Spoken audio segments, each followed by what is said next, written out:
Mute myself here. Okay. Pat coffee. For all those that just joined, we're going to be streaming this live to YouTube, and I'm about to begin a video presentation, so I'm muting everybody. Thank you.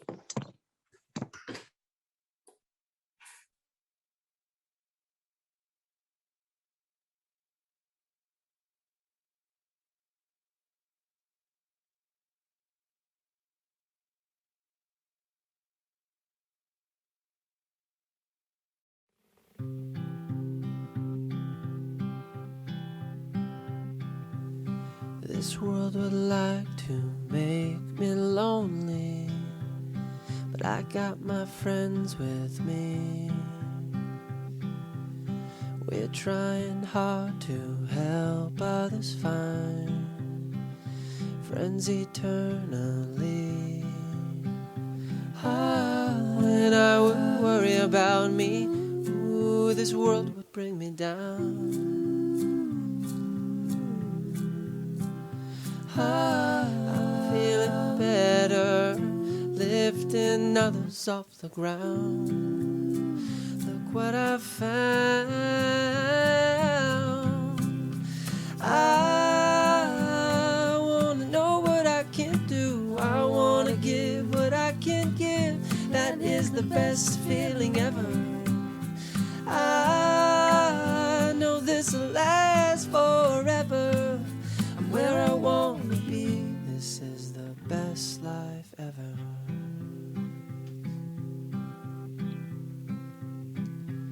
So many good things yet to be done with these two hands of mine. I'll take some love and build us a bridge that connects your heart to mine. When I would worry about me, ooh, this world would bring me down.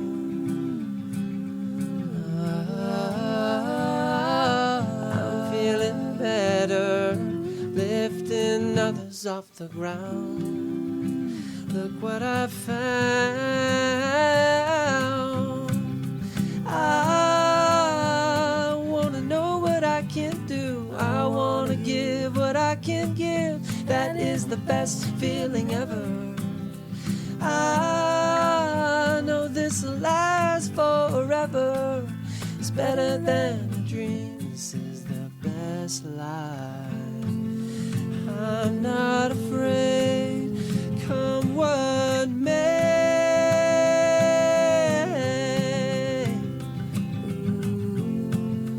This kind of life gets better every day, every day, every way.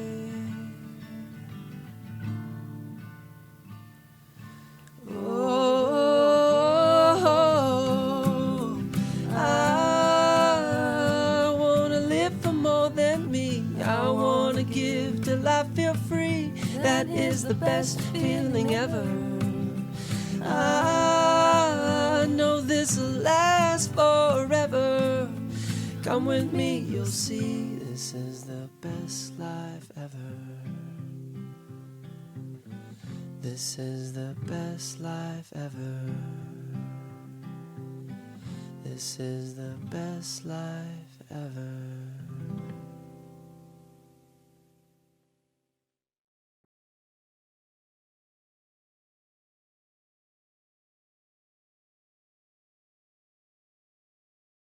Take a moment now and picture the scene. Up ahead on the path are what seem to be children laughing at play. In a world free of the fears we once faced, and taking care of this beautiful earth are a people that live by our Father's words. Until the moon is no more, there is the peace we have been waiting for. We will feel His love under the rule of His Son in the new world to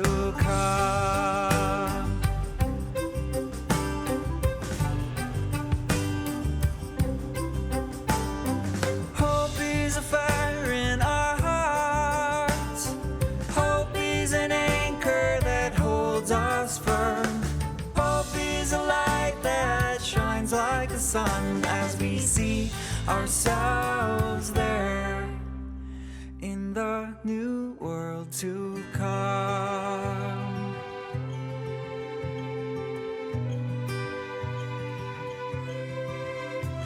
Take a moment now and think of our place, by the mountains and rivers or wide open plains. It's a place to call home. And now walking in through your front door, there is someone that you know, holding out his open arms in hopes of a tearful embrace.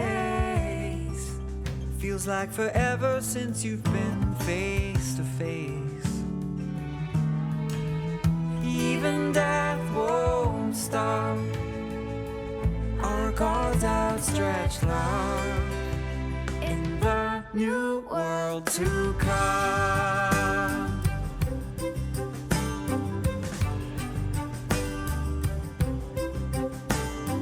Hope is a fire in our hearts. Hope is an anchor that holds us firm. Hope is a light that shines like the sun as we see ourselves there in the new world to come.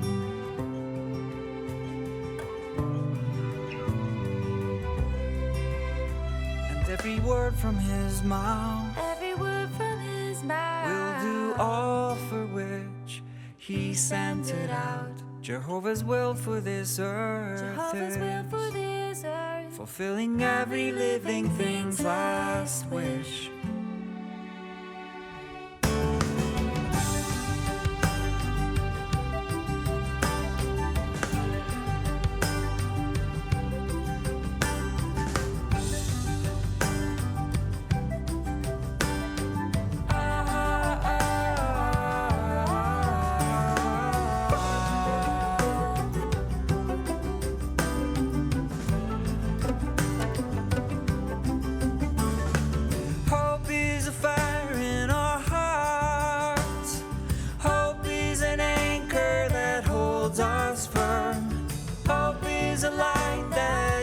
Like the sun as we see ourselves there in the new world to come. In the new world to come. In the new world to come. In the new world to come.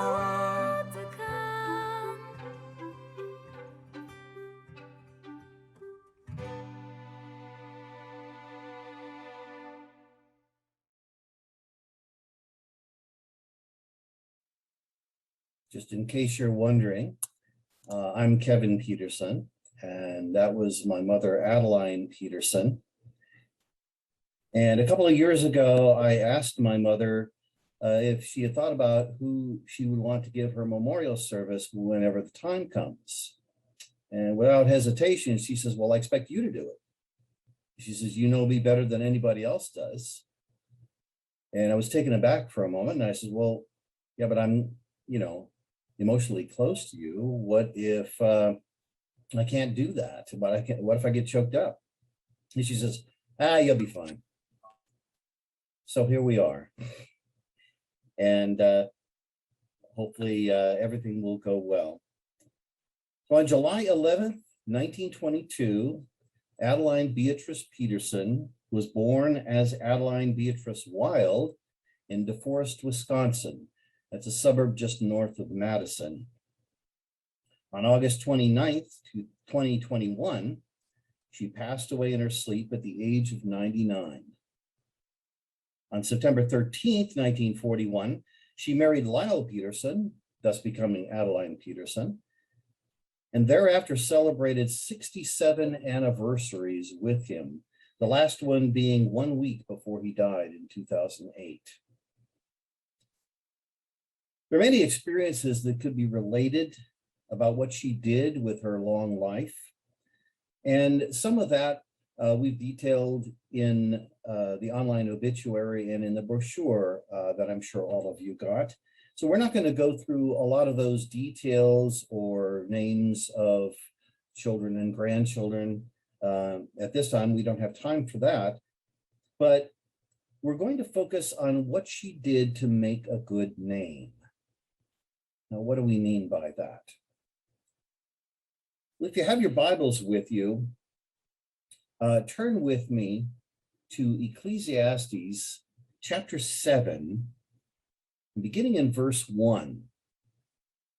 This has some very thought-provoking things for us to think about. It says, a good name is better than good oil, and the day of death is better than the day of birth. Better to go to the house of mourning than to the house of feasting, for that is the end of every man, and the living should take it to heart. Skipping down to verse 4, it says, the heart of the wise is in the house of mourning, but the heart of the stupid is in the house of rejoicing. But what does it mean a good name is better than good oil? Well, a name is a person's reputation. And in this particular context, we have in mind a good name with God, because Jesus said in Matthew chapter 6, verse 20, that a person should store up treasures in heaven. And why does it say the day of death is better than the day of birth? Well, at the day of birth, you haven't really done anything. You don't know how this person is going to turn out, what their life is going to be like, what they'll do with it. But on the day of death, the story has been written. Now you can go back and look at the events of that life and learn something from it. Because it says, better to go to the house of mourning than the house of feasting. Now, if you were given the choice between going to a party and going to a funeral, which would be your preference? Well, this says it's better to go to the funeral or the memorial service. Why is that? It's not so much for the benefit of the person who has died, it's for the benefit of those of us who are still alive. Because it says that's the end of every man. That's something that is an eventuality that at this time, all of us will end up at. So we have to ask ourselves, what are we doing with our lives? Are we squandering our life, or are we using it wisely? And so as we look at what Adeline did with her life, we can think about what we're doing with ours. One day, or rather in Adeline's life, she always had a desire to understand the Bible and to draw close to God. She wanted to know more about it. She also had an intense interest in other people. She would ask people's names and remember them. She would ask about their families and details, and she would remember that too. And she had a desire to do things for them, to help them. Now, although she grew up in the Depression era and learned how to be thrifty, she was also very generous when the need came. And people always remember her as always smiling and always having a positive attitude. So those are some things that we can think about as far as making a good name. One day early in 1957, a woman called at her door at her house in Madison, Wisconsin, and Adeline would have dismissed her, but this woman told her something that she didn't know before. And she showed her from the Bible that this was true. Well, this got her interest, and she wanted to know more. So that led to other visits, and those visits led to a regular weekly Bible study. Now, at the time, her husband Lyle was working in Milwaukee, and he would live in an apartment during the week and then come home on the weekend to spend the time with his family. So Adeline would have her Bible study during the week, and then when he would come home, she would tell him all that she had learned. And he was interested too. He wanted to learn more. So he asked her, he said, well, do you think it's possible that maybe they could come on the weekend when I'm home and then I could sit in on the Bible study and we could both learn at the same time? And she says, well, I'm not sure that'll work. You know, the weekend is a time when people like to have fun. They go out on Friday and Saturday night and have a good time. I don't think people are going to want to take some of their weekend time to study the Bible with somebody. And he said, well, why don't you ask them and see what they say? So she did. She asked them, and surprisingly enough, they were thrilled at the idea of coming on the weekend and studying the Bible with the both of them as a couple. So as they progressed, studying with Charles and Minerva Keene, they soon started to come to the meetings at the Kingdom Hall. Now, about this time, about the middle of 1957, Lyle and Adeline talked about going back to California from Wisconsin. During World War II, Lyle had been in the Navy, and he, in the last 2 years of the war, he'd been stationed at the Alameda Naval Base. And he and Adeline lived in an apartment off base in Oakland. After the war, Lyle went to college in Berkeley for 4 years and got a degree in accounting. When they were finished with that, he was homesick, and they wanted to go back to Madison, Wisconsin, where both of them were raised. And so they did that. Well, now they remembered how things were in the Bay Area, and they wanted to go back there. So Lyle went out first and went to look for a job and a house, and he found both. So in December, about mid-December, 1957, Adeline and young Kevin, who was 7 years old at the time, flew out from Madison to San Francisco and began their new life on 262 Boyd Road, Pleasant Hill. Now, when they got there, they wondered how they were going to get in touch with Jehovah's Witnesses again. At the time, they weren't listing the Kingdom Hall in the phone book, and they didn't know how to find it, although it was actually only a few blocks away on Woodsworth Lane at the time. But Lyle says, well, you know, Jehovah's Witnesses go door to door. It's only a matter of time before they come to our door, and then we'll know where the Kingdom Hall is. So that's what they did. They just decided to wait. And about 2 or 3 weeks later, on New Year's Day, 1958, 2 women knocked at their door, and they were Jehovah's Witnesses. And Adeline opened the door and said, "Where have you been? We've been waiting for you. We want to study the Bible, and we want to go to the meetings at the Kingdom Hall." Now, for those of you that don't know, that's not a usual response that we get at the doors. And I'm sure the 2 sisters were taken aback at first and probably wondered if they were on candid camera or something. But they made arrangements for Lyle and Adeline to resume their Bible study, and they showed them where the Kingdom Hall was, and they started coming to the meetings. Soon after that, they started participating in the door-to-door ministry. And then a small problem came up. The woman that was helping Adeline said, you know, Adeline wants to go out in the ministry every single day. I can't keep up with that.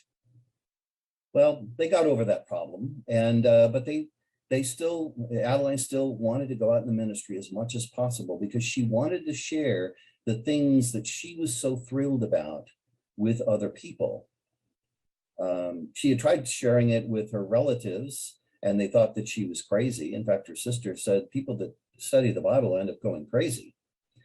But in that, she was in good company because Jesus in Mark chapter 3, verse 21, had a similar experience. His relatives thought he had gone out of his mind, and they tried to form an intervention and grab him and take him out of the public view so that he wouldn't embarrass himself and the family. The Apostle Paul was also told by King Herod great learning is driving you mad. So it's not uncommon for people to think that when you get excited about what you learn from the Bible, that you've lost your mind. And that didn't stop them. So they continued studying, they continued progressing, and on March 17th, 1958, both Lyle and Adeline were baptized together at a circuit assembly held in Richmond, California at the Richmond Auditorium. By the mid-1960s, Adeline was conducting about 7 Bible studies each week, and she was not a full-time minister, she was just a regular publisher, but she was very zealous about and very active in sharing the truth with others, as was Lyle. In the decades since, the family regularly attended weekly meetings, assemblies, and conventions in various places. In the 1990s, Adeline was invited to be a delegate to an international convention in Eastern Europe, so she and Lyle went to that. In 1995, she became a full-time minister or pioneer and attended Pioneer School in 1996. Some have said that Adeline reminded them of Anna in Luke chapter 2, verse 37, who was never missing at the temple. And because of their habit as a family of regularly attending the meetings and participating in the ministry, in about 1972, they were asked to move to the Walnut Creek congregation. They still lived on Boyd Road in Pleasant Hill, but were asked to attend Walnut Creek, and they did so for the rest of their lives. That habit of regular meeting attendance continued right down to the end.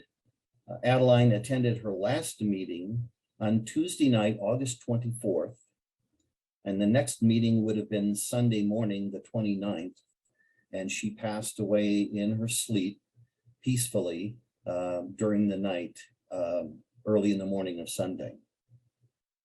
So considering all of that, we can truly say that Adeline made a good name with God, and that's the important thing. She is actually in the safest place that she can possibly be, and that is in God's memory. Now, have you ever noticed that we never seem to get used to the idea of death and death ending life? Whether it's especially when it faces us personally or those that are close to us. It's like we just can't get our mind around it, even though it's been with the human family for practically its whole existence. Well, there's a reason for that. In Ecclesiastes chapter 3, verse 11, it says that God put eternity in the hearts of humans.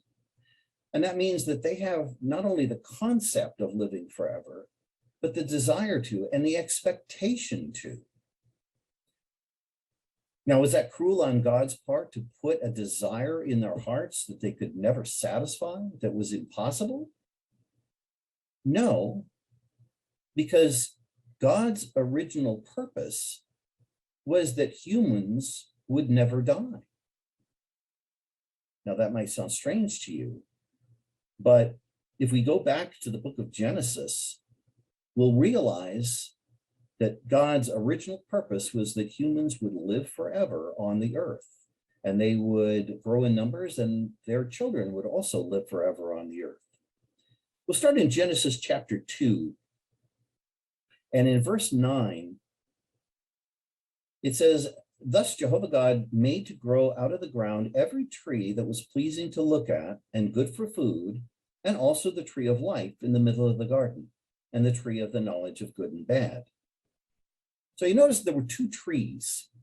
Sometimes we forget that there were 2 trees. We think about the one. Most people are aware of the fact that Adam and Eve disobeyed and ate of the fruit that they were not supposed to eat of.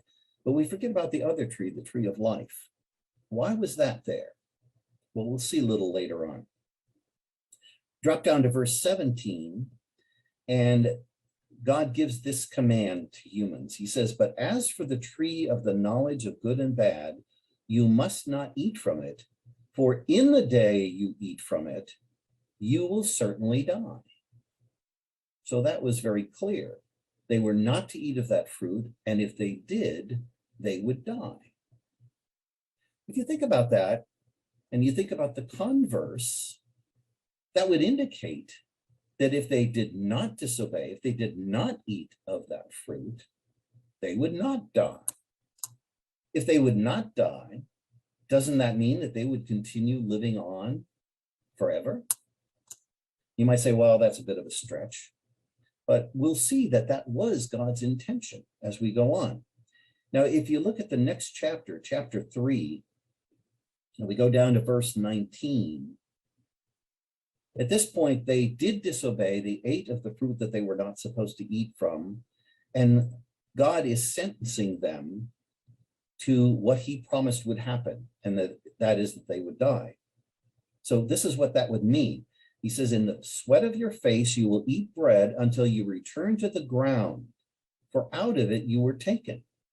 For dust you are, and to dust you will return. So that's what death would mean to them. They would cease to live, their body would decay and go back to the state of the dust of the ground that they were in before they were created. So what were they before God created them out of the dust of the ground? They were nothing. They were non-existent. And that's what they would become. That's what death would mean for them. This is actually confirmed in the book of Ecclesiastes, chapter 9, verse 10, where it says that there's no knowledge or no consciousness in the grave where you are going.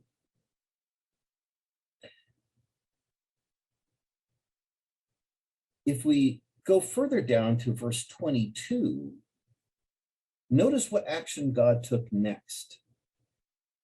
Jehovah God then said, here the man has become like one of us, knowing good and bad. Now, in order that he may not put his hand out and take fruit also from the tree of life and eat and live forever, with that Jehovah God expelled him from the Garden of Eden. And then at the bottom of verse 24, he posted a guard at the entrance to Eden. And the purpose of that was to guard the way to the tree of life.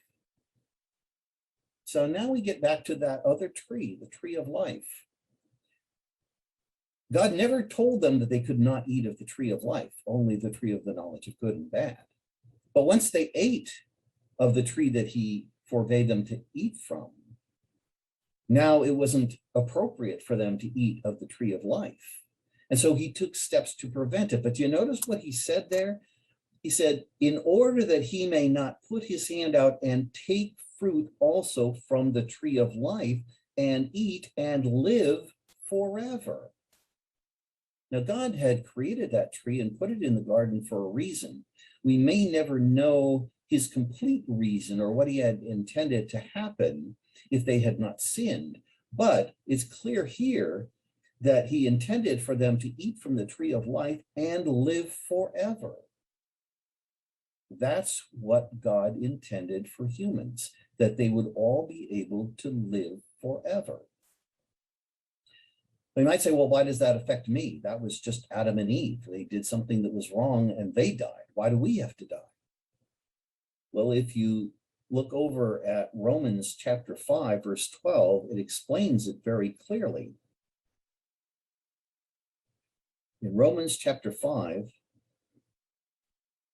verse 12, it says, that is why just as through one man sin entered into the world, and death through sin, and so death spread to all men because they had all sinned.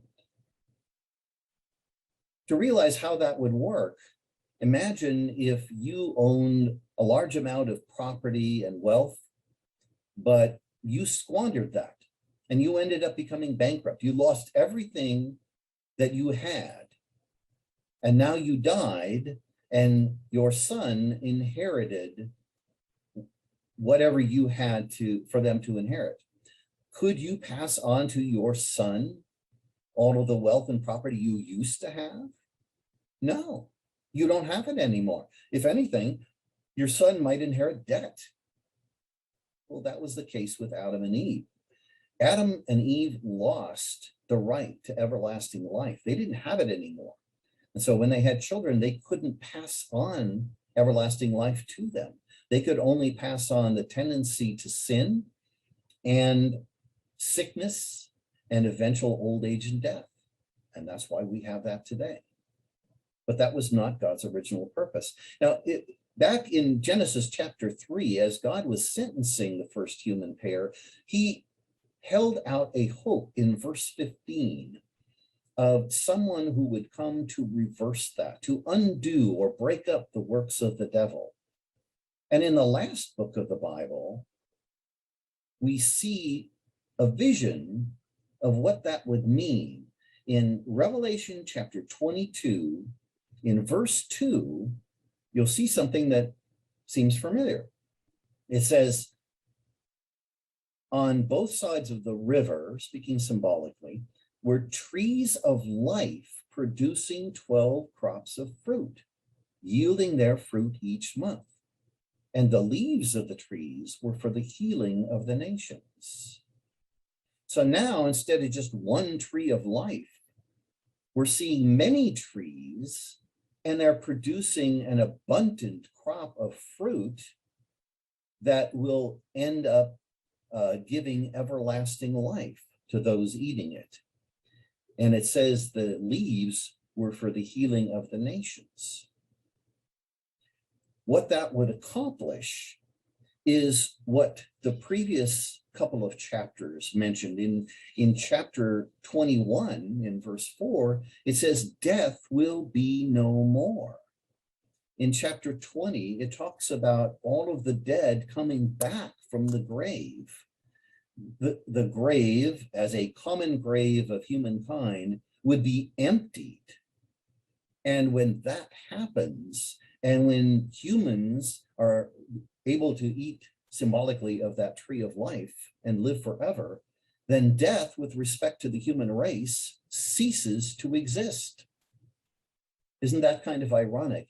You know, death causes humans individually to cease to exist and to become nothing.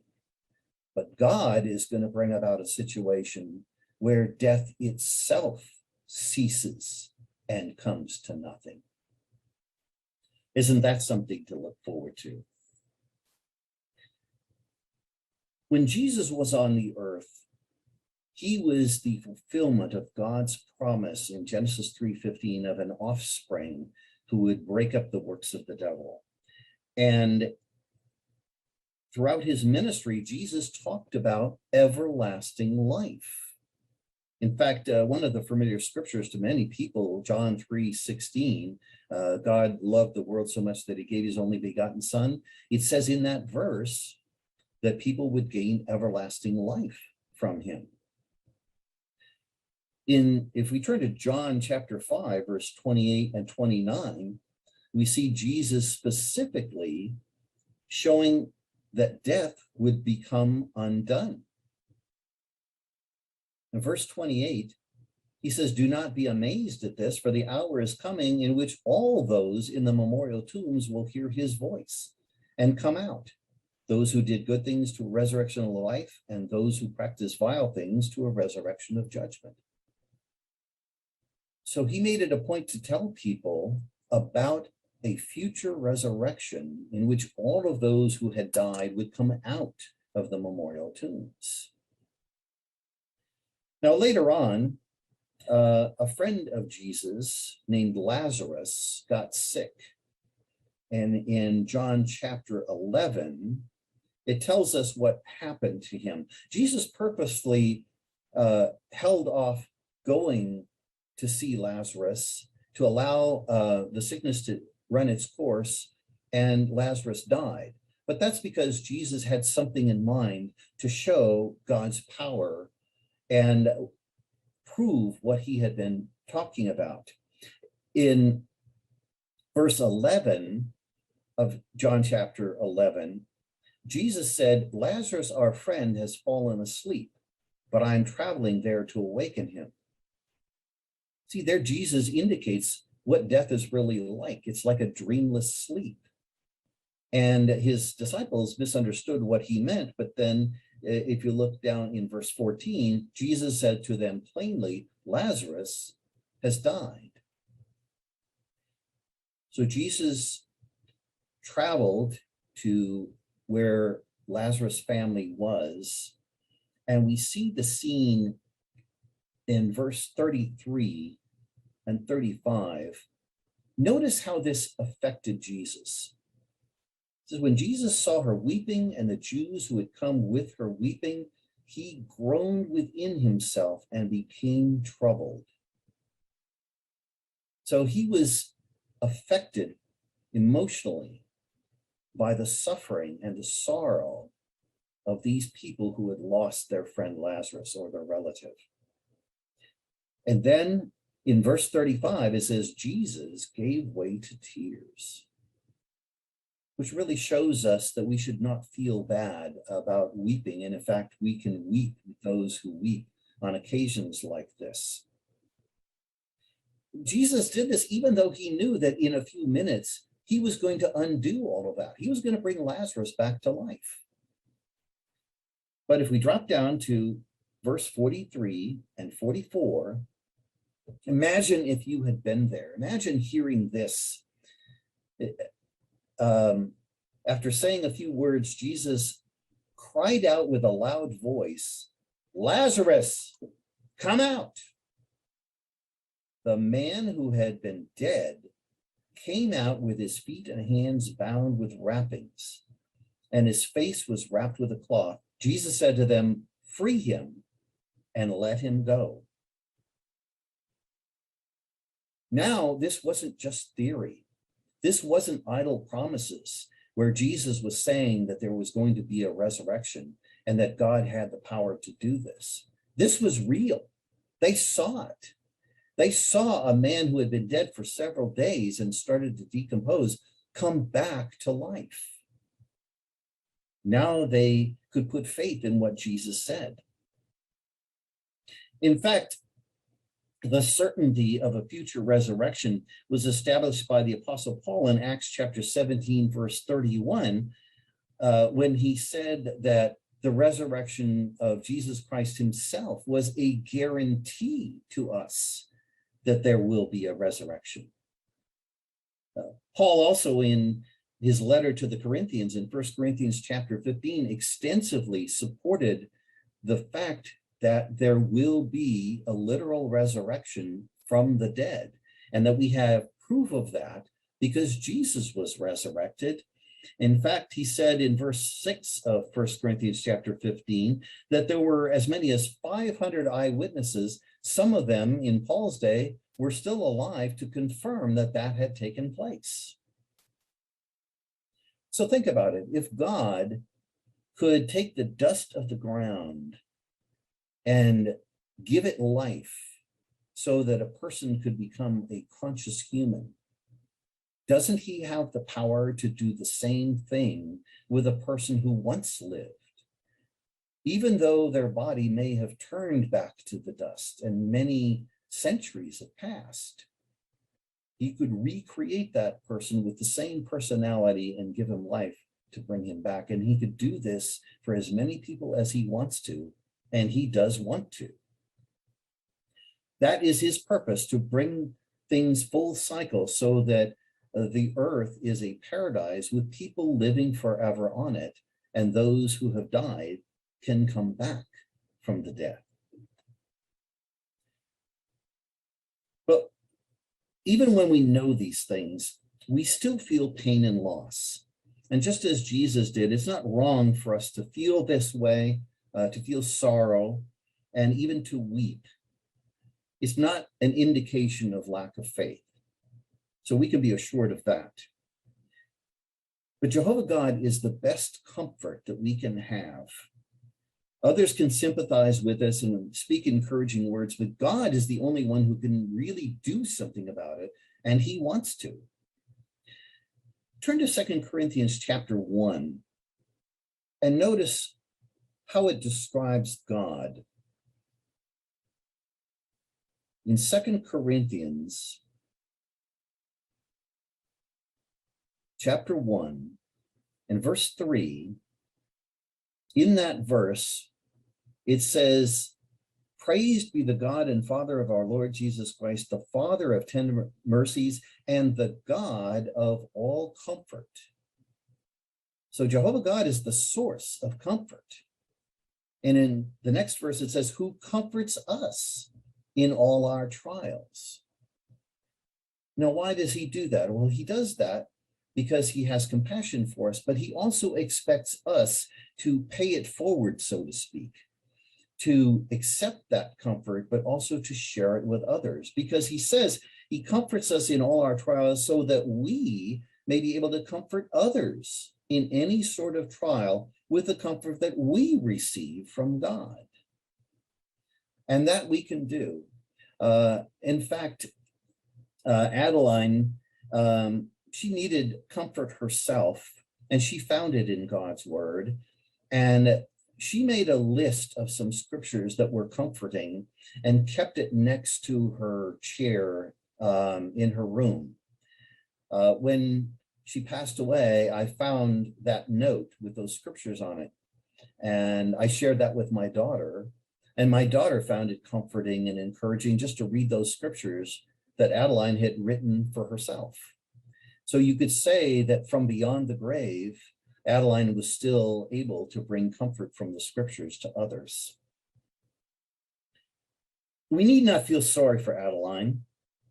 She's in the safest, most comfortable place that anyone can be in, God's memory. It's like a sleeping baby in the arms of its mother. From her perspective, she went to bed on Saturday night, August 28th. She gently fell asleep, and then she woke up in a paradise earth with no weakness, no pain, no withered body. That's nothing to feel sorry for.